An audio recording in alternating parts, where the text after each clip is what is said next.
Bien le bonjour, chers amis, et bienvenue à la prescription avec Frédéric Lambert, qui est aussi un petit docteur de musique. Je suis très content de vous parler aujourd'hui. J'arrive tout juste de la Véry Classique de l'Orchestre symphonique de Montréal, un merveilleux événement, festival dans lequel il y a une multitude d'événements, de musique, mais aussi de conversations que j'ai eu la chance d'animer. Ça fait maintenant quelques années que je le fais. Et, à ma grande surprise, plusieurs personnes sont venues me parler de l'émission, du podcast. Et en particulier une dame qui a vraiment pris le temps de me jaser, de m'expliquer pourquoi elle aimait l'émission, pourquoi elle aimait la variété des invités, qu'elle l'écoutait vraiment religieusement et vous dire à quel point que c'est apprécié. Vous dire à quel point c'est apprécié. Ça donne envie d'en faire encore davantage. Ben, cet épisode aujourd'hui, il est pour cette personne dont je n'ai pas le nom, elle ne s'est pas nommée, elle était juste très gentille avec moi. Et aussi, regardez, tant qu'à faire, vous pourriez bien aller sur iTunes ou encore sur Spotify. Ça prend pas vraiment de temps. Hein. Vous pouvez cliquer un petit 5 étoiles si vous aimez ça. Si vous n'aimez pas ça, ben, faites rien. Mais si vous aimez ça, un petit 5 étoiles, un petit commentaire sympathique pour dire que vous appréciez ça. C'est gratuit après tout. Hein. Moi, je fais ça gratuitement. Olivier Chamberlain, mon réalisateur, coproducteur, en tout cas, il y a tellement de chapeaux. Lui aussi, il le fait gratuitement. On le fait par amour de vous partager ce qu'on aime.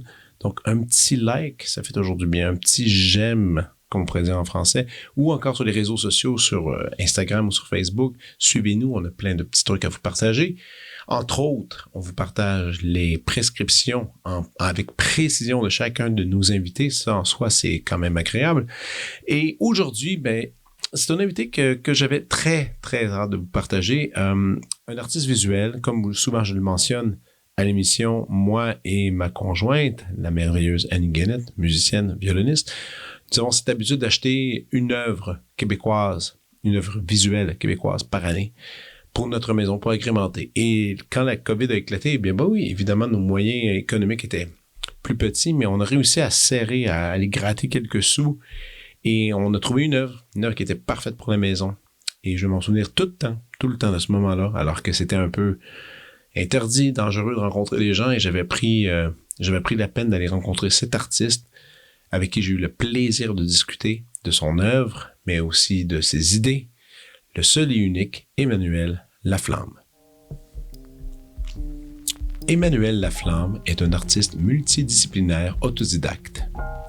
Il s'intéresse aux possibilités qu'offrent le détournement et le symbolisme à travers la peinture, la sculpture, l'art numérique, la vidéo et l'installation. En 2008, il commence à diffuser ses œuvres en ligne, une série de collages numériques influencés par la culture populaire. À partir de 2011, il participe à des expositions de groupes au Canada et à l'international, notamment à la galerie Fresh Paint de 2011 à 2015, la Foire d'art contemporain de Saint-Lambert, Roy's People Art Fair de Londres, Affordable Art Fair à Amsterdam, Art Souterrain à Montréal et le collectif XL Art Montréal. En 2019, suite à une résidence artistique dans le nord du Québec avec le programme Mi'kmaq, il produit une série d'œuvres qui est ensuite exposée en 2021 sous forme d'installation à la Maison de la Culture Notre-Dame-de-Grâce. Son premier court-métrage, Our Feature Presentation 2022, est présenté en compétition officielle à la 40e édition du FIFA. En 2023, il publie Coronar, un premier livre d'artistes composés d'images créées pendant le confinement. Voici ma conversation avec Emmanuel Laflamme.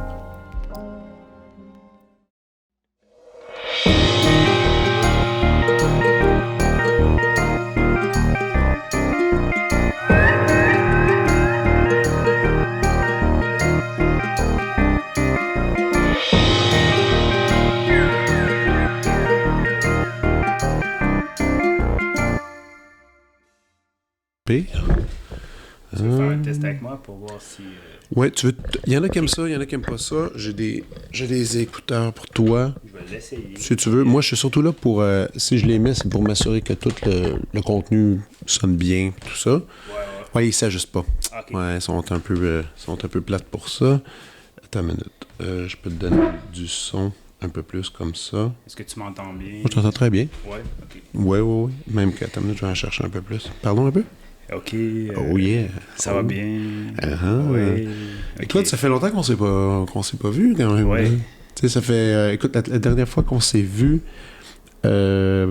pandémie, on était dans la pandémie, puis j'étais venu te visiter à ton studio, qui est dans le Myland. Est-ce qu'il est toujours là? C'est toujours dans la même place que t'es? Toujours, ouais. OK. C'est comment ça s'appelle, l'établissement? Il y a un nom, parce qu'il y a pas mal d'artistes dans ce coin-là, je pense. Je pense que c'est le Redbird, mais on l'appelle jamais comme ça.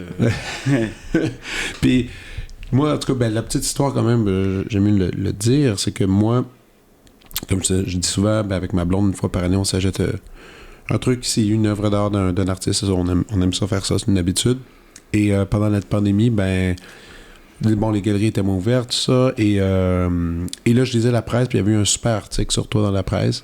J'avais trouvé ça cool, puis là, je m'étais mis, j'avais le temps d'être à la maison, puis de fouiller, puis j'étais allé sur ton site, j'avais comme exploré tout ça, j'avais beaucoup aimé, j'étais allé voir l'expo aussi qui avait été dans la Maison de la Culture. Mais c'était encore l'époque des masques, tu sais, je me souviens encore, c'était ça. Puis j'avais flashé sur une pièce que tu as faite qui s'appelle Poison, qui est une espèce de dessin de Blanche-Neige qui croque dans la pomme, mais la pomme, c'est la pomme de Apple. J'avais capoté là-dessus, tu avais fait ça, je pense, en 2013 ou un truc comme ça. C'est quand même ça faisait un petit bout que tu avais fait cette impression-là, puis c'était sold out. Je t'avais communiqué, je dit, écoute, t'en as-tu un exemplaire qui traîne, qui est même si c'est un test, puis t'as dit, écoute, il m'en reste un. Bon, je l'avais pris, puis j'étais allé le visiter, puis c'était cool, puis j'étais arrivé à ton studio, puis j'avais vraiment aimé la vibe de l'endroit. J'avais trouvé ça le fun, et on avait comme pris le temps un peu de jaser, d'idées tout ça, mais c'était encore dans la distanciation, un peu dans l'incertitude, là. C'était cette fameuse période-là, un peu plate, on pourrait dire ainsi. Et puis là, maintenant, on se retrouve et on se revoit. Puis depuis ce temps-là, il s'en est passé un paquet d'affaires. Tu as fait un paquet de projets ici et là. J'ai suivi ça en ligne. Puis on va parler un peu de ces projets-là. On pourrait peut-être même commencer avec le livre, parce que tu as sorti un livre que j'ai pas vu encore. Peux-tu me raconter un peu ce projet de livre? Oui, bien sûr. Ça a commencé un peu par accident. Je connais un artiste qui avait commencé un fanzine en ligne pendant le premier confinement. OK. Vu qu'on était tous... Attends, OK, fanzine qui est comme... c'est quoi exactement, ça? Fanzine, c'est une autopublication. OK. Mais qui n'était pas imprimée. C'était juste numérique, en ligne. OK. Puis c'était comme un prétexte pour les artistes de continuer à créer, de continuer à être en relation. Même si on était comme isolés chacun de notre bord. Fait que je suis parti de là, j'avais comme cette idée-là de... c'était dur de pas parler de ce qui se passait, pour moi. Mais non, c'est ça. Fait que je suis allé sur Internet, j'ai cherché des images du virus. J'ai pas trouvé de photos, j'ai juste trouvé des illustrations. OK. Fait que je suis parti d'une illustration. En fait, c'était une image de synthèse, une image en 3D qui avait été... c'est un genre de rendu 3D à l'ordinateur. Je suis parti de ça, j'ai appliqué une couple de filtres Photoshop, joué avec le contraste, puis là, à un moment donné, j'étais arrivé avec un résultat. Ça va l'air d'une gravure antique. Puis là, il y a un petit déclic qui s'est passé. Je me suis dit, OK, je pourrais peut-être l'intégrer dans des vieilles images. Puis j'ai commencé, je pense que j'avais commencé avec Atlas, je pense. Ouais. Tu sais, qui tient Qui tient le poids de l'humanité sur son dos, là. C'est ça. Tu avais remplacé ça un peu par le virus. Puis je trouvais que ça représentait un peu ce qui se passait. Puis à partir de là, je me suis mis à en faire une coupe. Puis de plus en plus. Puis c'est devenu un peu ma thérapie par l'art, à travers tout ce qu'on vivait. Ouais. Depuis plusieurs années, je travaille beaucoup avec les symboles. Pour moi, c'est une façon de communiquer plusieurs idées à plusieurs niveaux, à plusieurs personnes. On a chacun notre interprétation des symboles. chacun notre lecture selon nos connaissances, nos expériences. Fait que pour moi, à partir de là, c'est une façon de créer des images qui avaient l'air un peu épiques, Oui. qui avaient l'air d'avoir existé depuis toujours, même s'ils venaient d'être faites, puis même s'ils avaient été faits à l'ordinateur et non en gravure, tu sais. Puis,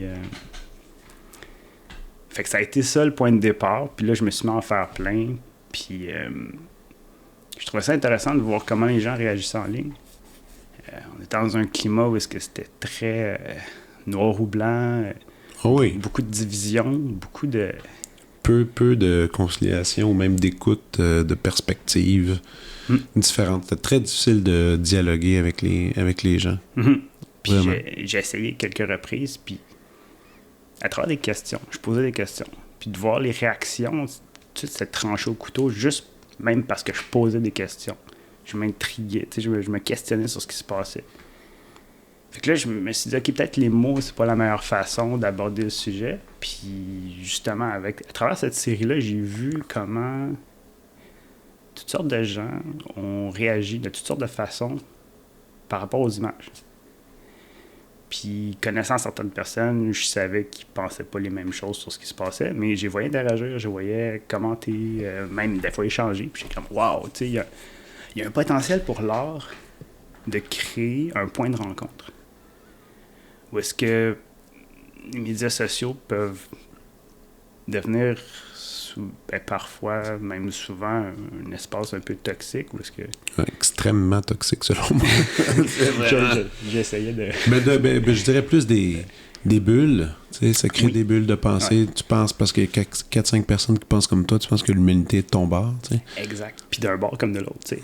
Fait que là, je me suis dit, OK, là, ça crée cet espace-là. Ces gens-là qui, normalement, n'auraient peut-être pas échangé ensemble, ça serait peut-être même pas vu à travers l'algorithme. Là, ils peuvent commenter, échanger. Là, j'étais comme, wow, tu sais, il y a un potentiel là-dedans. Fait que j'ai continué à en mettre. Tu sais, je pense que j'en mettais quasiment à chaque jour. Puis à un moment donné, je commençais à être écœuré. Je me suis comme tanné du sujet. Puis tu sais, j'ai de la misère à faire la même chose pendant trop longtemps. Quand je sens que j'ai fait le tour, tu sais, naturellement, je passe à autre chose. Et là, ce qui est arrivé, c'est qu'il y a un artiste que je connais très bien qui m'a écrit une critique de 4 pages pour me dire pourquoi il aimait pas ce que je faisais avec cette série-là, puis pourquoi c'était pas bon. OK. Ouais, il a vraiment pris le temps d'écrire ça, puis... Une critique, je veux dire, que t'as jamais demandé d'avoir. Lui, il s'est installé... Ah, il a pris le temps. Puis il a dit, faut que je lui explique pourquoi c'est pas bon, cette affaire, ce projet-là. Exact. Wow! Oui, puis ça m'a touché, genre, de voir quelqu'un qui prenait le temps de faire ça, j'étais comme... OK, il se passe de quoi? Puis j'ai lu toutes ces interprétations. C'est tout valide, de son point de vue à lui. Il comprenait d'une certaine façon. Pour lui, c'est comme si je me moquais de la situation. Il avait l'impression que je prenais pas ça au sérieux. Il avait l'impression que je tournais ça un peu en dérision. Puis, c'est vrai que j'ai tendance, dans mon art, j'aime ça rendre les choses un peu épiques. J'aime ça comme... Mais tu joues avec les perspectives. Exact. Puis il y a toujours au moins deux niveaux de lecture, si c'est pas plus. Lui, à travers son interprétation, il jugeait que, bon, c'était pas approprié ce que je faisais. Puis, tu sais, en lisant son texte, je comprenais ce qu'il voulait dire. C'est juste que moi, j'avais jamais pensé que ça pouvait être interprété comme ça. Puis ça m'a fait aussi réaliser à quel point on a vécu ces années-là différemment, d'une personne à l'autre.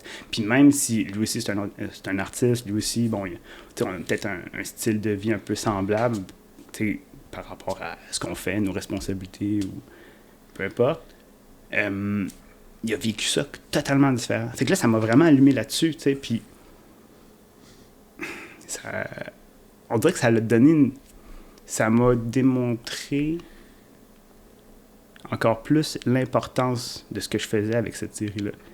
Fait qu'au ça a moment validé un peu quelque part le projet. 100%. Puis au moment où j'allais arrêter, puis là, il y a ça qui arrive, je dis « OK, non, je peux pas arrêter. » Puis à partir de ce moment-là, j'ai eu l'idée de faire le livre parce que je voulais que ça sorte du web puis que ça aille dans le monde physique. Que ça devienne un objet, que ça... Qu'on devrait d'ailleurs nommer, là, parce qu'il est sorti... attends, c'était quand qu'il est sorti? Il n'y a pas si longtemps, puis ça s'appelle... C'est en février. En février, c'est ça. Ça fait pas si longtemps. Puis il s'appelle Coronar. Ouais, Coroner. Puis, Et on peut le trouver sur ton site. Est-ce qu'il est distribué, ce livre-là? non, Ben, c'est encore mieux. Je préfère ça. On achète directement à l'artiste. Donc, vous allez sur le site d'Emmanuel Laflamme et vous allez tout trouver ça. Et t'en as fait quelques impressions, évidemment. Oui, il y en a. Ben, c'est une édition limitée, il y en a 200. Mm-hmm. Il y a plein de monde qui m'ont demandé si j'allais en faire plus. Là, il en reste encore quelques-uns. Mm-hmm. On verra ce qui se passe après. Pour Exact. l'instant, je prévois pas faire d'autres éditions. Là. Non. On verra. Premier livre, hein? Ouais, c'est ça, premier livre. J'avais déjà eu des opportunités pour faire des livres avant, puis on dirait que je me sentais pas prêt. Puis là, avec tout ce qui s'est passé, j'étais comme, OK, on va faire de quoi. C'est cool. Puis la réponse a été bonne. Ouais, écoute, je m'attendais pas à ça. Le lancement, il faisait genre moins 1000. C'était la fin de semaine de l'hiver qui faisait le plus froid, puis c'était plein. Non-stop, pendant 2 jours, la galeriste, on l'a lancé au Salon Art Club. C'est là que je présente mon travail à Montréal, entre autres. Puis, elle a eu la super bonne idée de faire le lancement sur 2 jours. Dans le fond, c'est une fin de semaine. J'étais là les 2 jours de 11 à 5. Puis finalement, le monde s'est pointé non-stop. Ben, c'est brillant parce que ça donne plus de chance quand c'est une seule soirée. Tu sais, combien de fois ils disent « Ah, ça avait été dimanche, j'aurais pu venir. » Donc, ça donne vraiment une porte d'ouverture pour plus de gens. Puis comme tu dis, sûrement que ça allait participer à faire des bonnes ventes. Puis à circuler, justement. Ça, c'est une bonne idée, ça. Un lancement sur 2 jours, j'avais jamais pensé à ça. Puis ça m'a laissé le temps aussi de jaser avec tout le monde qui était là. Puis j'ai juste assez de temps. J'ai parlé presque à tout le monde. Fait que... T'as-tu envoyé une copie à celui qui t'a fait la critique de 4 pages? J'y ai passé, mais je me suis dit, on verra à la fin s'il en reste. Peut-être que j'en laisserai. C'était quoi ta réponse par rapport à ça? Quand il t'a envoyé, comme tu dis, oui, ça t'a validé, ça t'a donné un élan. Est-ce que t'as contacté la personne? Vous jasez de ça un peu? Je pense que j'ai croisé une fois depuis, mais on n'a pas parlé. Je te dirais... J'ai un mentor à un moment donné qui m'a dit... Tu sais, lui, il prend rien de personnel, puis ça m'a tellement inspiré, parce qu'il dit, tu sais, le monde, il aime le travail, tant mieux. Il aime pas ça, tant pis, puis des fois, ils sont indifférents. Mais c'est toujours par rapport à eux-mêmes.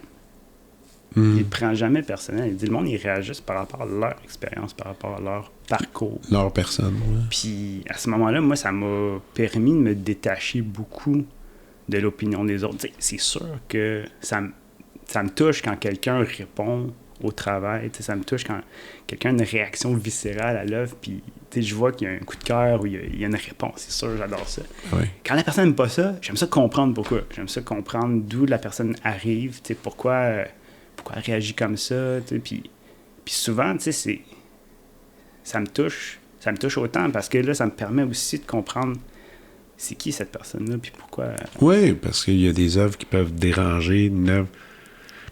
C'est ça qui est quand même cool aussi, puis qu'une œuvre te dérange, c'est aussi une réaction de fun, tu sais. C'est pas mauvais que quelque chose te dérange. Ça va, comme tu dis, ça révèle bien gros sur ta propre personne, qu'est-ce qui se passe. Quand même, pour revenir à la critique que tu avais eue, et que l'interprétation que cette personne a pu faire, je dois admettre que quand je regardais tes trucs, je me disais, il y a quand même du politique un peu. Un peu beaucoup quand même dans tes œuvres. Même celles que j'ai achetées, c'est ça que j'aime, moi, de cette œuvre-là. Tu vois. Mettons, moi, ce que j'aime, c'est le symbole de Blanche-Neige. D'ailleurs, qui est comme super gros controversé, même encore plus aujourd'hui avec tout ce que Disney et tout ça, qui croque dans la pomme du capitalisme, qui finalement empoisonne. Tu sais. Moi, je trouve ça super cute comme concept. Je trouve ça drôle. Je trouve que... Ou tu peux le regarder juste d'une façon très naïve... c'est drôle, la pomme, tu sais, juste les deux symboles qui se confrontent comme ça. Moi, j'aime bien le côté politique qui se cache en arrière de ça, dans lequel on est rendu tellement... Comme c'est un poison, cette espèce d'Apple-là. On est tous dépendants de nos ordinateurs, nos bébelles, tout ça, puis on s'endort avec ça, puis on est pris dans un rêve étrange, tu sais, comme toute la fable qui se cache en arrière. Bah, tu sais, quand tu t'amuses, puis là, c'est une image, là, tu t'amuses à aller en arrière de ce qui cache. Puis ça, j'aime ça. Puis après, il y en a un paquet d'autres de tes œuvres que c'est ça qui est amusant. T'sais, moi, je pense une que tu m'avais montrée, qui encore, j'y pense souvent. C'est... t'as fait un tableau, parce que oui, il y a des impressions, mais tu sais, on va en parler en plus en détail, mais tu fais aussi des peintures, t'avais fait une peinture qui est un guide pour imiter les signatures des faux Dali. C'était ça, ou la fausse signature, ou c'était les vrais Dali? Ou... Ça faisait partie d'une installation que j'ai faite en 2012, je pense. C'était après une résidence d'artistes. J'avais entendu une histoire là, par rapport à Dali qui avait signé un paquet de feuilles blanches, puis il m'a envoyé ça. Tu sais, ça allait sur le marché noir, puis là, il faisait des faux prints avec ça. Mais il y avait une vraie signature. En tout cas, apparemment, il y a un paquet de faux Dali qui circule. Puis c'était l'idée... j'ai ça depuis... À Montréal, il y a eu une entreprise de faux Dali. Aïe! À Montréal. Je savais pas ça. À Montréal, puis ils sont tous encore en circulation. De toute façon, moi, je les ai à tout le monde. Si vous voyez... dans une vente, dans un encan, une impression de Dali, c'est un faux. C'est un faux. Ça n'existe pas. Il y en existe vraiment peu des vraies impressions de Dali. Okay. Puis même s'il y a un certificat, c'est un faux certificat. C'est tout de la frime. Wow. Au complet. Puis il y a même des articles qui ont été écrits là-dessus. Bon, achetez pas des pseudo-Dali, c'est pas vrai. Donc, ça a l'air vrai. Il y a eu des artistes qui se sont amusés à faire des espèces d'œuvres qui... Tu sais, je veux dire, oui, ça rappelle Dali, mais c'est pas du Dali. Mais, peu importe. Continue ton histoire. Donc... c'est ça, c'est que dans le fond, c'est une toile, tu sais, c'est acrylique sur toile, puis c'est vraiment... C'est juste la signature de Dali, mais avec des petites flèches comme pour... comme un exercice de calligraphie, finalement. C'est ça. Fait qu'il y avait ça qui était accroché au mur, il y avait un bureau, une table en avant avec une chaise, puis les gens étaient invités, s'assoyaient, puis j'avais fait imprimer des cartes postales, puis sur la carte postale, c'est une image d'un... En fond, j'avais refait une toile de Dali, les montres molles, mais je les avais transformées en sablier de Windows, là, qui fondaient. Puis, à l'endos, les gens pratiquaient la signature de Dali. Fait que c'est comme si, c'est ça, ils pratiquaient à signer une fausse signature sur une œuvre qui était une genre de copie, mais pas vraiment. Puis c'était justement pour explorer justement l'idée du vrai puis du faux, puis comment on accorde du pouvoir à quelque chose qui semble légitime mais qui ne l'est pas, ou tu sais, juste accrocher sur un nom. Puis moi, les fausses marques, les rip-offs de ce que tu veux, ça m'a toujours fasciné, j'ai toujours trouvé ça hilarant de voir comment... Tu dis les trucs sur le marché noir, mettons, des sacoches, de... N'importe quoi, la culture du rip-off puis de copier des marques, ça m'a toujours fasciné parce que c'est un peu comme le capitalisme qui devient vraiment sauvage, puis il y a une couple d'années, il y avait un faux Disney World en Chine, puis tu voyais toutes des mascottes, toutes les personnes, tout est off, tout est bizarre, c'est comme un cauchemar de Disney. C'est comme proche, mais c'est pas ça, parce qu'ils n'ont pas le droit de répliquer intégralement qu'est-ce qu'il y a pour les droits, puis tout ça. Mais ils ont fait un faux Disney en Chine. Check ça sur YouTube, c'est malade. Il y a comme... c'est un petit reportage, là, puis tu vois toutes les mascottes, tout est weird, genre, puis... Puis évidemment, ils ont fini par le démanteler, là, parce que Disney, c'est genre, je pense qu'ils ont la plus grosse... je pense qu'ils ont les avocats les payés le plus cher au monde, là. J'exagère, mais bref, ils ont une armée d'avocats, puis qui sont toujours un peu à l'affût là, de tout ça, là. Wow! OK, ça c'est... Donc, la culture du rip-off, de la copie, du faux, puis Dieu sait qu'il y en a. Écoute, moi, justement, on parle de Chine... Ma soeur, la première fois qu'elle est allée en Chine, elle est revenue avec un paquet de fausses affaires, puis elle trouvait ça drôle. Elle t'offrait un objet, puis tu disais... Ouais, ça a l'air vrai. Elle dit, ouais, mais c'est complètement fou de payer ça 5$ sur le marché. C'est n'importe quoi. Mais, comme tu dis, c'est le capitalisme à son état le plus sauvage, mais en même temps, c'est ça, en même temps, ça révèle beaucoup. Tu sais, les gens veulent quand même porter ces fausses choses-là. T'sais. C'est ça qui est bizarre un peu. C'est comme se rapprocher un peu de l'affaire, mais en même temps, tu y touches pas. C'est un drôle de truc. Parlons un peu de pratique, parce que, tu sais, dans ton parcours, tu es souvent décrit comme un artiste autodidacte. C'est-à-dire que tu as fait ça par toi-même. T'es-tu un enfant qui gribouillait tout le temps, qui dessinait tout le temps, qui était obsédé à faire des projets comme ça artistiques, ou c'est quelque chose qui t'est arrivé sur le tard? C'est plus sur le tard. Moi, je te disais que ma créativité, quand j'étais kid, là, ma créativité, elle s'est beaucoup exprimée à travers les Lego. J'avais beaucoup de Lego. Je faisais j'en faisais tellement. Puis des fois, j'avais toutes sortes d'inventions. J'inventais toutes sortes d'affaires à travers ça. Puis je dessinais quand même un peu. J'étais comme correct en dessin, mais c'est plus, je te dirais, à la fin du secondaire, vers 15-16 ans, j'ai rencontré... c'est le mari de ma cousine. Lui, c'est un dessinateur professionnel en dessin animé. Là. Il a créé ses propres séries de dessins animés depuis... Je pense qu'il a commencé dans les années 90. Ah, ouais? Ouais. Puis, qui était une autre époque aussi pour le dessin animé, là, parce que c'était vraiment... c'était beaucoup plus long, beaucoup plus difficile à réaliser, là. Ah, c'est ça. Oui, clairement. Puis, tu sais, c'était de façon traditionnelle aussi, là. Ça fait que c'est un autre processus qui est extrêmement coûteux. Fait que quand j'ai visité son studio, là, j'ai comme eu une espèce d'épiphanie, là. J'étais comme, OK, tu peux faire ça de ta vie.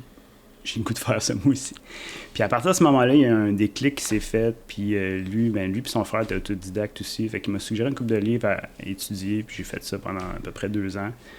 Puis là, j'ai rencontré des studios à Montréal. Je me suis mis à travailler là-dedans. J'ai fait ça pendant 10 ans après. T'as été dans le dessin animé? Ouais, pendant 10 ans. Ah, mais ça, je savais pas, par exemple. Ah, OK. Bon. C'est même pas indiqué nulle part, ce truc-là. Ou c'est caché, c'est enfoui un peu que t'as travaillé dans le dessin animé, je savais pas. Ouais, mais donc t'es pas allé à l'école après ou t'as fait un deck en art ou tu n'en fais même pas? J'ai fait une session à Dawson, puis j'ai droppé après, ouais. Après, t'as commencé déjà à avoir du boulot, puis... sur quel projet, donc? Mettons, tu t'en souviens-tu des projets que peut-être j'aurais déjà vus? Le premier projet sur lequel j'ai travaillé, c'est My Goldfish is Evil, Mon Poison Rouge. Ça jouait à Radio-Canada le samedi matin pendant une couple d'années. OK. Puis il y en a eu plusieurs. Le dernier que tu connais probablement, c'est Les Têtes à claques. J'ai travaillé là-dessus pendant, je pense, quasiment 2 ans.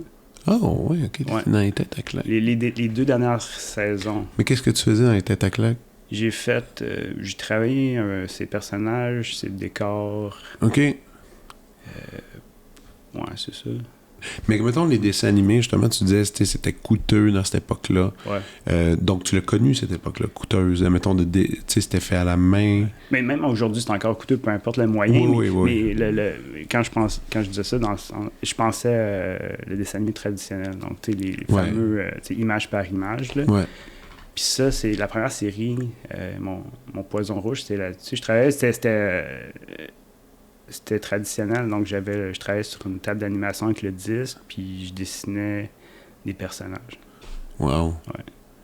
Puis on t'a montré un peu comment ça fonctionnait, je veux dire, pour embarquer dans ce métier-là, parce que, comme tu dis, tu avais toi-même étudié un peu 2 ans de temps, tu avais lu les livres, tu t'étais pratiqué. Ouais, je dessinais à tous les jours pendant... c'est ça, je sais pas combien d'heures à tous les jours, puis j'ai comme... Tu t'es mis à bien manier, justement, l'expression sur papier. Ouais, c'est ça, j'ai fait un genre de cours dans un livre qui s'appelle Natural Way to Draw, puis à partir de là, j'ai étudié les dessins, genre les films classiques de Disney. OK. Qui sont d'ailleurs une référence, je présume, un peu dans ce milieu-là. Là. Pour un certain style de dessin, oui. Après ça, bon, t'as différents styles aussi, là, mais en termes de construction de personnages, proportions, mouvements, il y a comme plein d'affaires vraiment intéressantes avec ces dessins-là. Là. Ouais. Cool. Et 10 ans de temps, t'es là-dedans, tu travailles, bon, comme jusqu'au Tête à claques, puis à un moment donné, à un certain moment, tu décides de quitter ça pour faire tes propres affaires, ou tu fais déjà un peu tes propres affaires parallèlement? Ouais, ce qui est arrivé, c'est que, bon, il y a eu un build-up. Là, après mon premier contrat, j'ai senti que j'ai fait un peu une overdose de dessins animés, puis je me suis mis à faire plein d'autres affaires. Là. Je me suis mis à faire de l'abstrait. J'ai travaillé beaucoup avec le modèle aussi. J'ai fait toutes sortes d'explorations. Puis de fil en aiguille, à un moment donné, j'ai eu une espèce de... je sais pas comment dire, de clash là, par rapport à ce que je faisais. Puis j'étais une espèce de période de remise en question. Puis mon mentor, à l'époque, je savais pas trop où est-ce que je m'en allais. Puis là, il dit, check, il y a un artiste qui a mis un requin dans une tank de formol. Tu peux faire ce que tu veux. Puis là, c'était une autre épiphanie. Je me suis dit, wow! Je vais aller voir c'est qui a fait ça. Puis tout ça, j'ai comme compris que OK, peut-être que je suis plus un artiste en art visuel qu'un dessinateur en dessin animé. À cause de cette œuvre-là qui m'avait un peu allumé sur l'art contemporain. Puis suite à ça, c'est ça, je me suis mis à vraiment explorer. Aller voir des trucs. Oui. Et toi-même tester un peu tes idées. Ouais, vraiment expérimenter. Beaucoup en ligne au début, c'est que c'était beaucoup du collage numérique que je faisais. La Blanche-Neige, comme on parlait au début, c'est un peu issu de cette série-là que j'ai faite. Donc, Je diffusais beaucoup en ligne ces collages-là. C'était comme beaucoup d'exploration avec des références de la culture populaire que je combinais ensemble pour créer toutes sortes de messages, toutes sortes de lectures. Puis de fil en aiguille, ça m'a amené éventuellement à exposer. Puis j'ai commencé à exposer à Montréal à la galerie Fresh Paint, qui n'existe plus aujourd'hui, mais j'ai passé quand même quelques années là. Et puis ça m'a permis de rencontrer plein d'artistes, puis de fil en aiguille. T'es là... Moi, j'en parle souvent ici à l'émission de moi-même, j'ai eu un mentor. J'ai encore un mentor, c'est le même depuis 2001 qui m'a beaucoup aidé à me construire comme musicien.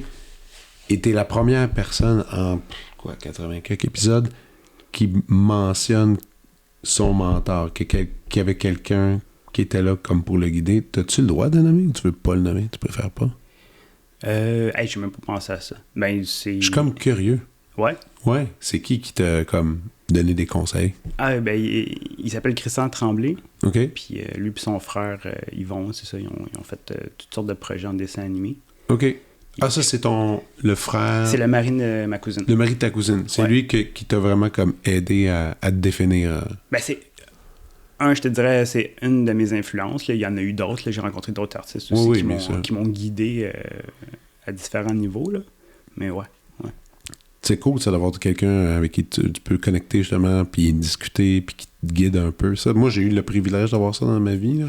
Puis je le souhaite à tout le monde. Là. Puis j'arrête pas de dire à tous les gens, vous avez le moindrement un peu une expertise en quelque chose, essayez d'être là pour quelqu'un d'autre, parce que c'est super important. Toi, est-ce que tu coaches d'autres artistes, des fois? Est-ce que tu es là pour des plus jeunes? Ça commence? Ça fait quelques années, j'ai eu l'opportunité de rencontrer des profs en art. Ça fait une couple d'années qui m'ont invité dans leur classe. OK.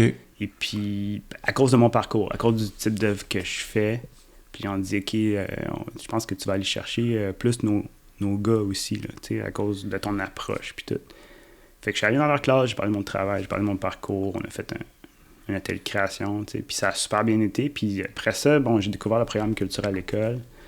Dans le fond, je suis invité à aller dans d'autres écoles comme ça, partager mon parcours, mon travail, puis on fait des ateliers de création avec les jeunes, puis moi, ça m'inspire au bout de faire ça, là. C'est comme... oui. C'est un cadeau de pouvoir faire ça, puis je m'étais toujours dit, avec tout ce que j'ai reçu dans la vie, si je peux redonner 1% de ce que j'ai eu, c'est déjà beau, là. C'est comme... je sais. C'est ça, puis là, ça, c'est une des occasions que j'ai, mais j'en ai comme plein d'autres, puis de plus en plus, là, de partager un peu ce que je fais, puis d'encourager d'autres mondes à faire ce qu'ils aiment, c'est comme... Oui, de la relève, puis même des fois, c'est comme, ça peut être du monde de notre âge, là, du monde qui ont des projets, puis accompagner un projet, c'est toujours le fun, là, c'est toujours agréable là, de faire partie. Quand justement, tu as eu ta crise de « qu'est-ce que je fais, c'est de l'art contemporain », tu as fait tes tests, c'était quand ta première expo solo, justement, que tu as sorti le plus de matériel, puis qu'il y avait comme un concept qui rattachait tout ça, tu t'en souviens-tu?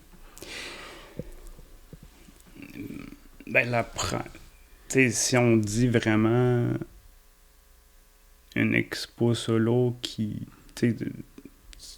présente des œuvres qui ont vraiment été pensées puis réfléchies en fonction de cette expo-là, c'est celle que tu as vue à la Maison de la Culture NDJ. Elle, c'est la première? Dans ce type-là, oui. Les autres que j'ai faites avant, ça présentait comme... C'était quasiment des mini-rétrospectives, même si ça fait bizarre de dire ça quand tu commences une carrière. Mais tu sais, ça fait bizarre. Dans le fond, c'était vraiment l'accumulation de tout ce que j'avais produit à ce moment-là, que je présentais dans différents contextes. Au début, j'ai fait des cafés, bars, etc. Après ça, en 2015, j'ai eu une super belle opportunité avec une firme d'architectes, Edify, qui m'ont comme donné quasiment carte blanche dans leur building. Ils ont récupéré une vieille shop de plomberie. Puis avant de la démolir, parce qu'il y avait un projet immobilier à cet endroit-là, ils ont comme tout strippé le building à l'intérieur. Il manquait des murs, des plafonds, des planchers, puis c'était comme tout ouvert à grandeur, puis ils ont tout shooté ça blanc. OK. Puis c'était comme un white box, mais trash en même temps. C'était vraiment particulier. Puis là, j'ai comme eu quasiment carte blanche. Là. J'ai rempli ça d'œuvres, puis d'installations, toutes sortes d'affaires, puis ça a été comme...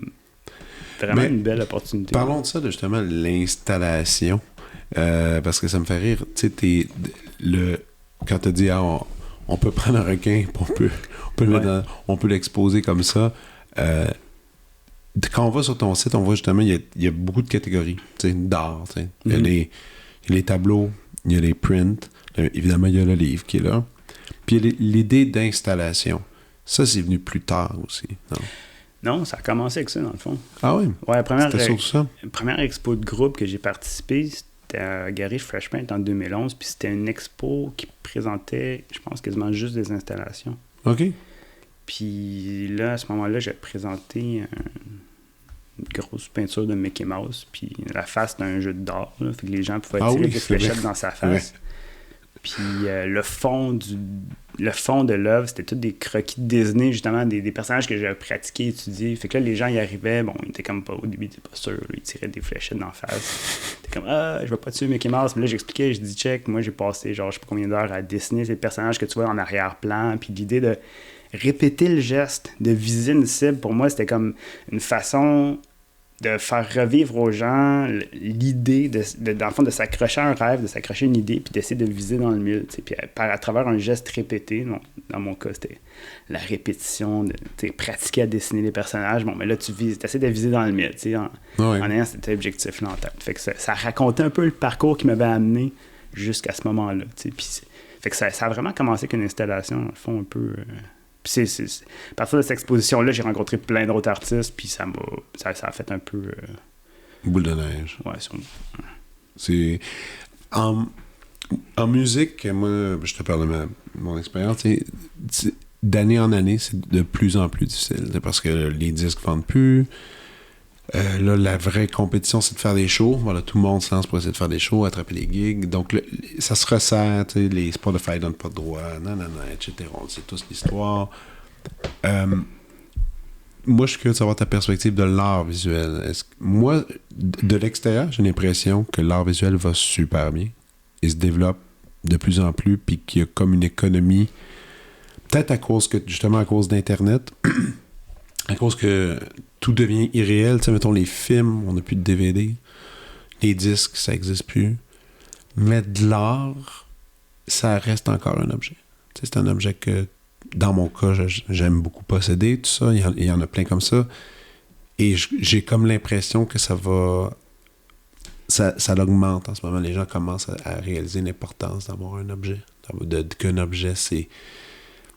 la société se force énormément à dématérialiser tout, alors que l'art visuel, mais tu peux pas vraiment... Oui, il y a des trucs sur Internet, etc., mais tu sais, c'est un objet, ça demeure un objet, puis c'est le fun, un bel objet, c'est le fun à avoir. Est-ce que c'est difficile d'être artiste en ce moment, tu trouves? Bonne question. Ça dépend des cas, ça dépend... Mettons ton expérience. Moi, c'est surtout ça, je suis curieux.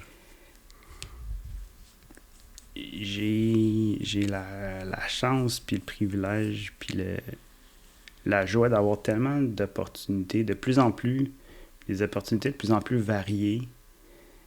Quelque chose que je sous-estimais ou qu'en fait que je considérais même pas au début, avant de commencer ma carrière, c'est l'importance des collectionneurs. Le rôle que les collectionneurs viennent jouer dans la vie des artistes. C'est fou, là. C'est parce que le focus, c'est tout... Tu sais, on met le focus sur les artistes, forcément, c'est eux qui créent les œuvres, mais c'est parce que ceux qui les achètent sont aussi importants. Mm-hmm. Puis tous ceux qui ont un intérêt, qui ont une curiosité, j'encourage tout le monde à aller rencontrer les artistes, à aller visiter les galeries, à acheter des œuvres. Même que tu achètes une petite édition, un petit print, n'importe quoi. À chaque fois que tu fais ça, tu changes la vie d'un artiste. Puis là, j'ai des collectionneurs qui sont devenus des amis, des mentors, des conseillers, des cheerleaders, tu sais, oui. Ça, pour de vrai, à plusieurs niveaux, moi, c'est les collectionneurs qui changent ma vie, tu sais. Puis il y en a plus qu'on pense. Vraiment, vraiment. Il y en a plus qu'on pense. Moi, j'en rencontre des fois...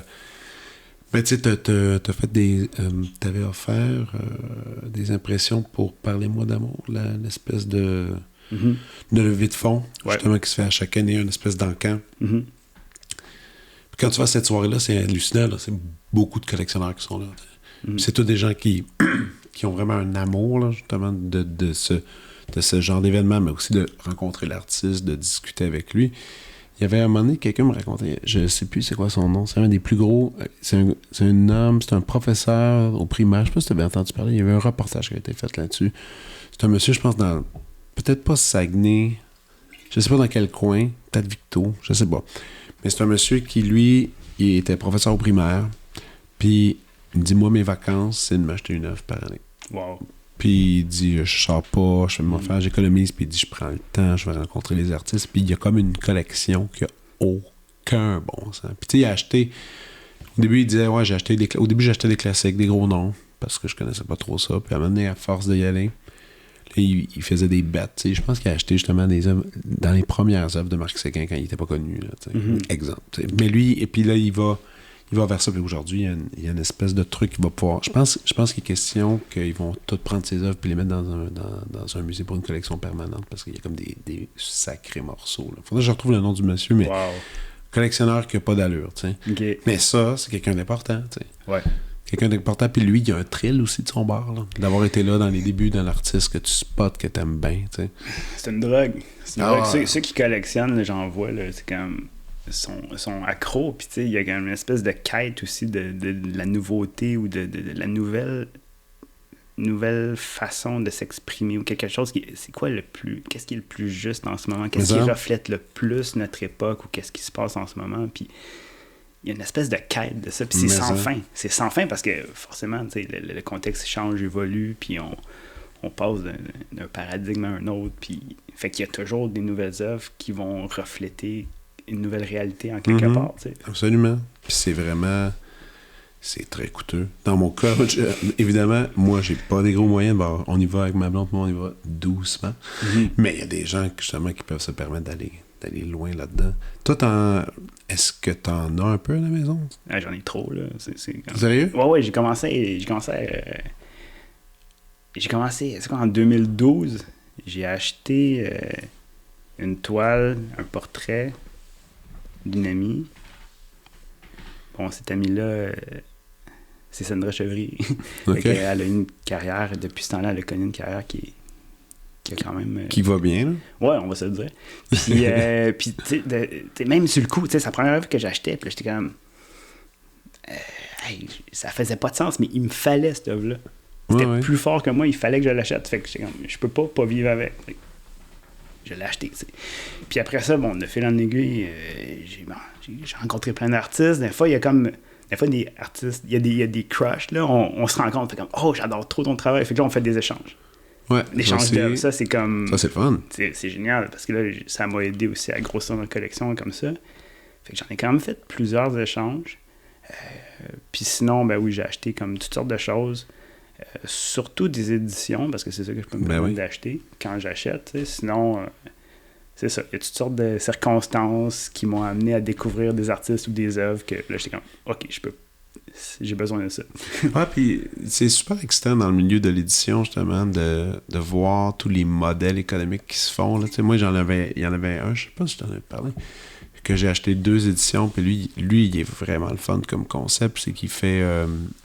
il sort une semaine avant la sortie officielle d'un print, d'un imprimé. Il sort, puis il dit « Voici l'imprimé. Dans une semaine, le matin, pendant 12 heures, fait le commander, puis après, c'est fermé. J'ai déjà acheté ça aussi, un Time Edition. C'est le fun, ça. Ouais. Il y a un thrill. Ouais. Puis là, c'est comme, s'il n'y en a pas trop qui achètent, genre un chiffre plus bas, puis va être plus rare aussi. Ouais, puis c'est super rare. Puis moi, justement, j'en avais acheté 2 de lui, puis... C'est un James Jean, en fait, il s'appelle James Jean, qui est une grosse vedette, surtout en Asie, puis il habite à Los Angeles. Mais en tout cas, moi j'aime bien son travail.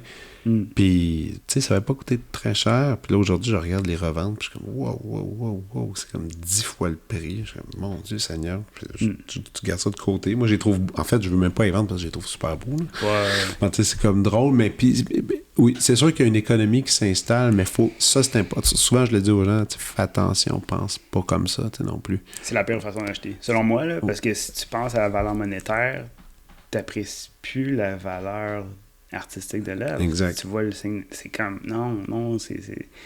C'est pas parce que ça coûte un prix de fou que c'est beau aussi. Là, non, c'est ça. Ça, c'est important de comprendre l'affaire.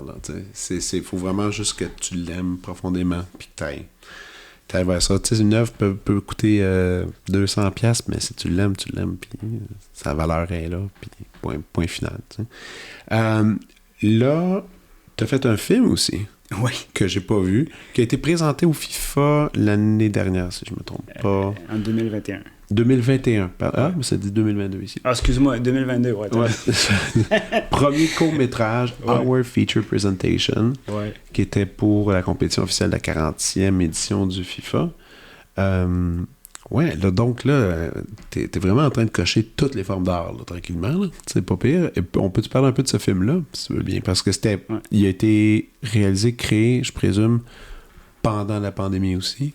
Non, ben en fait, c'est que j'ai eu l'idée de ce film-là en 2014. J'ai fait une installation à Gary Fresh Paint sur le drapeau américain que j'avais complètement éclaté en différents symboles puis différentes formes d'expression.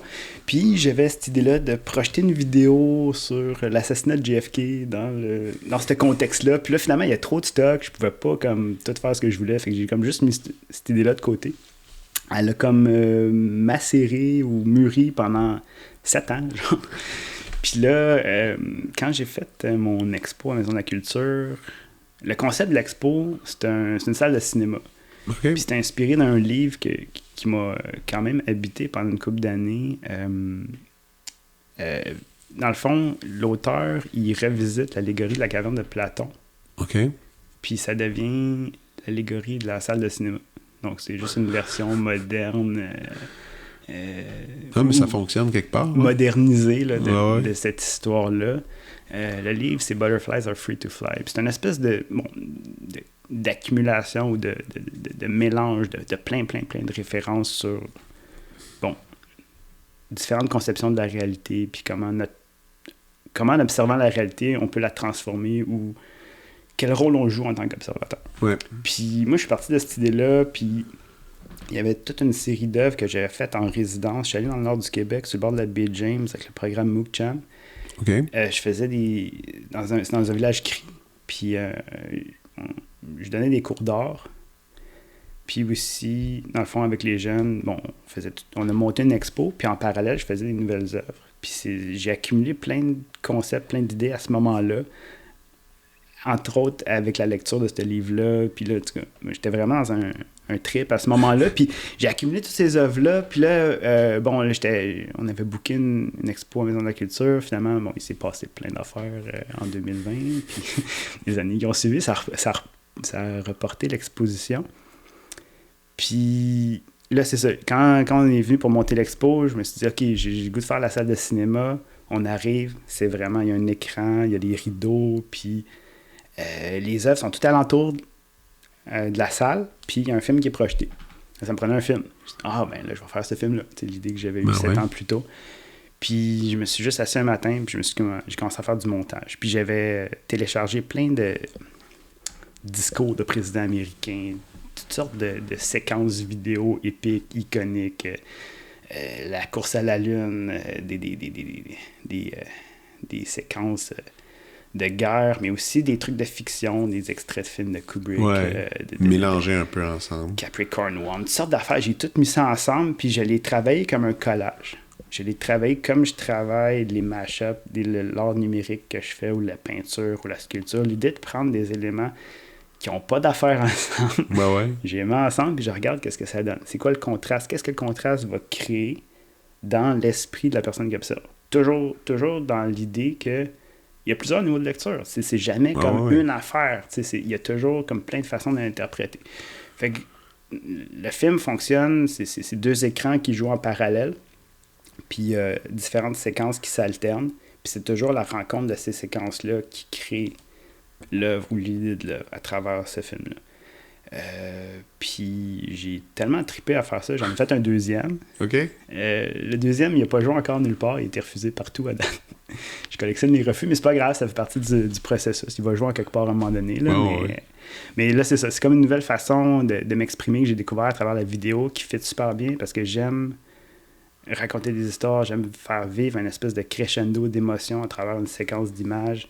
J'aime l'idée de l'image en mouvement, puis l'impact que ça peut avoir dépendamment qu'est-ce qu'on entend aussi en observant cette image-là. Puis, fait que c'est ça, je me fais du fun. Puis, c'est cool. T'es un gars de cinéma, t'aimes les films? J'ai eu une pause, j'en écoutais beaucoup. Là, on dirait que j'ai plus de difficultés à m'asseoir devant un film. C'est rare que je vais être vraiment... Il faut que j'aille au cinéma. Chez nous, je suis plus capable d'écouter des films. J'ai développé, comme je pense d'autres personnes, une espèce de déficit d'attention. Parce que si je suis pas dans un environnement qui est comme... Qui t'oblige. Ouais, c'est ça. À t'asseoir puis à être silencieux pendant un bout, là. Ouais, c'est ça. Si je suis pas en train de... Ou ça, là, je vais comme... Je pense à quelque chose. Ah oui, c'est vrai, faut que je check ça. Puis là, je décroche. Puis ça part de même. Fait que faut que j'aille au cinéma. Sinon, chez nous, je peux plus... Je comprends. Je comprends, regarde-toi pas. Je fais partie un peu de la même gang. J'ai de la misère maintenant à écouter un film à la maison. Avant, c'était facile. Mais c'est comme si je vois quelque chose dans le film, je fais « Ah ouais, cet acteur-là, il fait de quoi donc? » Puis là, je fouille, puis là, je décroche l'histoire, puis là, je parle. Mais le cinéma, force d'admettre que tu peux pas déranger personne, c'est un peu... Puis c'est cool pour ça. Moi, je fais beaucoup au cinéma encore, là. J'aime bien ça. C'est plus des films pour enfants en ce moment, là, avec mes enfants, mais c'est encore le fun. Puis là, revenons à ton travail. Sur quoi tu travailles en ce moment? Là? Y a-tu quelque chose y a-tu un événement, une plug que tu aurais envie de faire, quelque chose qui s'en vient? C'est parce que j'ai une expo solo qui s'en vient. Là, à l'origine, je l'ai présenté à l'automne, mais je pense pas que j'aurai le temps. Okay. Ça risque d'être reporté. Parce que là, en fin de compte, là, j'ai beaucoup de commandes d'œuvres en ce moment. Ah, c'est des commandes? Ouais, c'est que là, je roule sur des commandes, puis c'est un peu bizarre parce que souvent, je les monte pas. Okay. Juste parce que, je sais pas, il y a quelque chose d'un peu... ça ressemble beaucoup à ce que je fais ou à ce que je ferais. C'est juste que je préfère comme pas les montrer parce que moi, quand c'est une commande, je le place pas nécessairement dans ma production officielle. Même si ça ressemble beaucoup, là, ou ça peut être proche, tu sais. Fait que c'est ça, là, en ce moment, je suis comme pas mal occupé avec ça, pas mal tout l'été jusqu'en septembre. Puis quand tu as une commande, là, est-ce que la personne fait juste je te commande une œuvre, fais ce que tu veux? Ou des fois, ils font vraiment genre, j'aimerais ça un peu dans le style de, où ils te font justement des recommandations spéciales, où toi, t'es du genre, je vais avoir le champ libre, puis vous aurez ce que vous aurez. C'est très varié. Si je me vois pas faire la commande, je la fais pas. J'ai pas le goût de me faire chier que ça. Là. Mais ça va être genre, ils vont me dire, ah ben là, t'as-tu déjà pensé faire une œuvre avec tel sujet? Je dis, oui, mais ça n'a pas donné encore, mais check, je vais t'en faire une. Je pense que je sais comment je vais un filon. Ouais, j'ai comme déjà le flash. Je dis, OK, je vais faire ça. Puis je pars avec.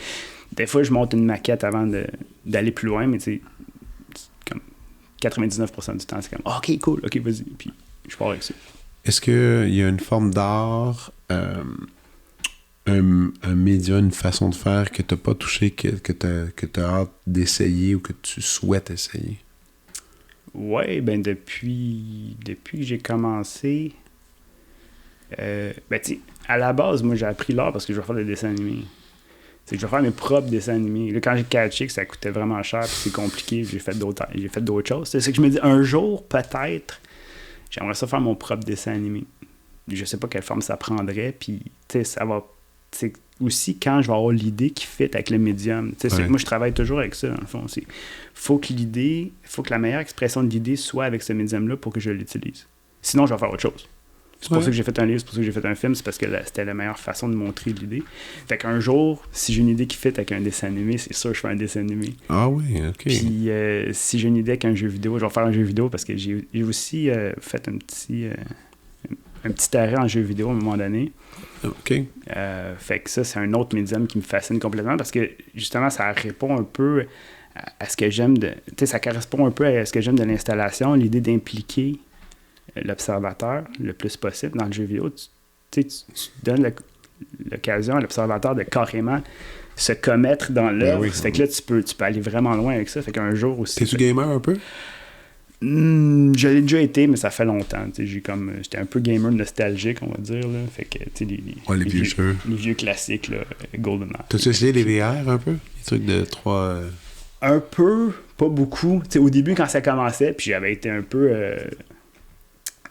j'ai trouvé ça rough au début, là. Ouais. Oculus, là, j'ai comme, OK, non, c'est pas pour moi. Puis là, dernièrement, je suis allé dans le vieux port, là, il y a Infinite, je pense. Ouais, mais ça, ouais, je l'ai pas vu encore. C'est quand même hot.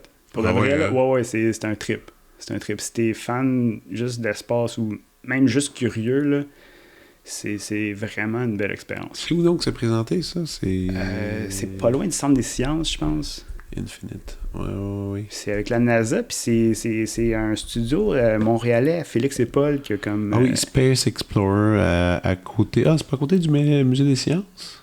Ouais, c'est ça, ouais. Oui, sur rue des Communes, ouais. Puis il paraît que c'est vraiment cool, là. Ouais, c'est quelque chose. Puis même, tu peux y retourner une couple de fois, parce que tu peux vivre différentes expériences quand tu y retournes. Ouais, dépendamment. Puis toi, t'as eu du fun là-dedans, ça a l'air un peu buzzant quand même. Ah, c'est un trip.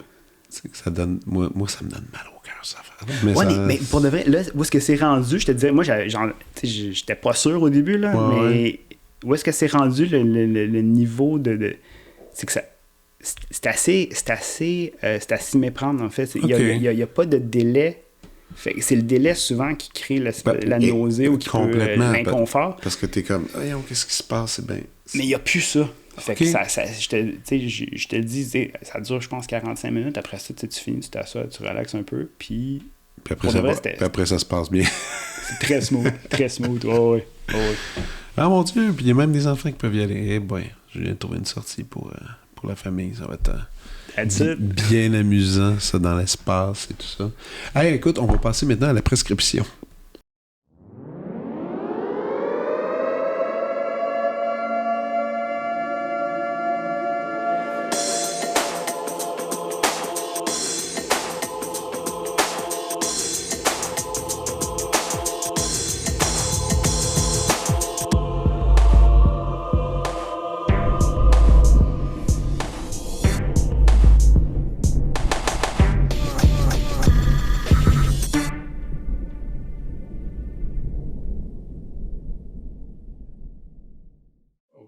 Ok, Emmanuel, alors je sais qu'on en a beaucoup parlé, puis des fois, on fait pas exprès, puis ces prescriptions-là se glissent dans la conversation, mais je veux quand même qu'on les isole pour qu'on puisse savoir lesquels exactement que tu nous recommandes. Alors, je t'écoute. Est-ce qu'on répète Infinite encore ou on vient de le dire? Infinite, ça, c'est le truc qu'on vient de discuter qui est... que tu trouves que ça, c'est une cool sortie à faire. Ouais, ça vaut la peine, puis...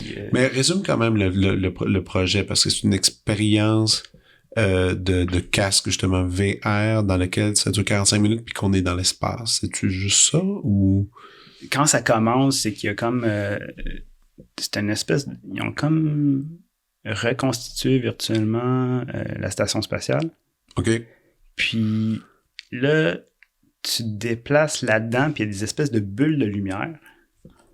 Parce que quand tu les atteins, mais il y a une vidéo qui part. OK. Puis là, la vidéo, elle peut durer genre, je sais pas, 2 minutes, 5 minutes. Dépendamment. C'est ça. Puis là, ça fait que tu te promènes pendant tout ce temps-là, puis tu vas rejoindre des bulles de lumière à différents endroits, puis où est-ce que tu atteins la bulle? Ben, la vidéo, il a été filmé à cet endroit-là, plus ou moins dans la station spatiale. Okay. Fait que c'est comme si tu dis, je vais aller voir, puis il y a des bulles qui sont à l'extérieur, fait que tu vois carrément dans l'espace. Puis d'autres fois, tu vois à l'intérieur. Puis des fois, tu vois des astronautes en interaction, tu vois faire toutes sortes de choses. Puis tu frappes pas personne quand tu te promènes? Je veux dire, c'est quand même pas trop dangereux. Ben, comment ça marche? C'est que tu vois les autres personnes en genre de silhouette de lumière étoilée. C'est vraiment beau. Fait que là, puis t'as aussi des différentes couleurs de silhouettes selon c'est-tu quelqu'un qui travaille là qui peut t'aider aux besoins ou c'est-tu d'autres visiteurs. Wow. Fait que tu peux y aller, mettons, justement avec d'autres personnes, puis aussi, les personnes avec qui t'es, tu peux setter comme pour être toute la même couleur. Fait que vous perdez pas parce que vous voyez de la même couleur. Wow. Fait que ça, il y a comme toujours des références comme ça. Puis tu peux choisir ta langue, probablement, même, là-dedans. Sûrement. Là, parce que t'as un casque individuel, ça doit être... aïe. Ouais, non, c'est bien fait. Wow. Ouais. Puis tu sors de là, puis je veux dire, comme tu dis, on n'est pas trop étourdi de voir ceux qui ont peur de ça, comme moi. J'ai toujours un peu peur de ces expériences-là. C'est pas si pire. Donc voilà. Cool, première suggestion. Deuxième suggestion. La chose la plus récente, je pense, c'est que j'ai découvert le dernier album de Portugal the Man. Hey, je ne comprends même pas ce que tu es en train de dire. C'est quoi ce truc-là? Portugal the Man, c'est un groupe qui a parti en Alaska puis qui est rendu à Portland. Il a changé... Bon, Attends, peux-tu me le Portugal comme le pays. Ouais. Portugal, point, the man. OK, point. OK. Ah, je l'ai. Parfait. OK. Mon Dieu. Puis, je connais pas ça. Mais c'est sûr que t'as entendu au moins une tonne des autres Feel It Still, que je sais pas combien de millions d'écoutes. Là. Puis là, il y a un nouveau disque qui s'appelle Chris Black, Change My Life. Yes. Et que je prends à l'instant. Je vais écouter ça quand tu vas être parti tantôt. Cool. Écoute, c'est quel style? C'est quoi un peu? C'est tellement éclectique. Les autres, ils trippent. Ils font... Il y a toutes sortes de références à toutes sortes de genres, toutes sortes de... Puis même les paroles, des fois, t'as des références. C'est vraiment éclaté. Puis en show, c'est malade. Ils jouent des covers comme Nowhere. Ils refont des... Ils vont dans plein de directions. Là. Ouais, vraiment. Puis c'est vraiment... je sais pas. Puis il y a plein de collaborateurs. Ouais. OK, quand même. Là, ils sont... puis c'est full connu. Que peut-être moi, j'essaie d'être à jour là, sur les choses, mais là, ça, je connais vraiment pas ça. Puis ils sont venus à Montréal, tu vu? Oui, l'an passé, ils ont fait un show à Laval avec Alt J. OK. Fait que c'était drôle parce qu'il y avait comme officiellement pas de headliner. C'était comme les deux, ils étaient headliner un peu, mais ils ont joué avant Alt J quand même. Là.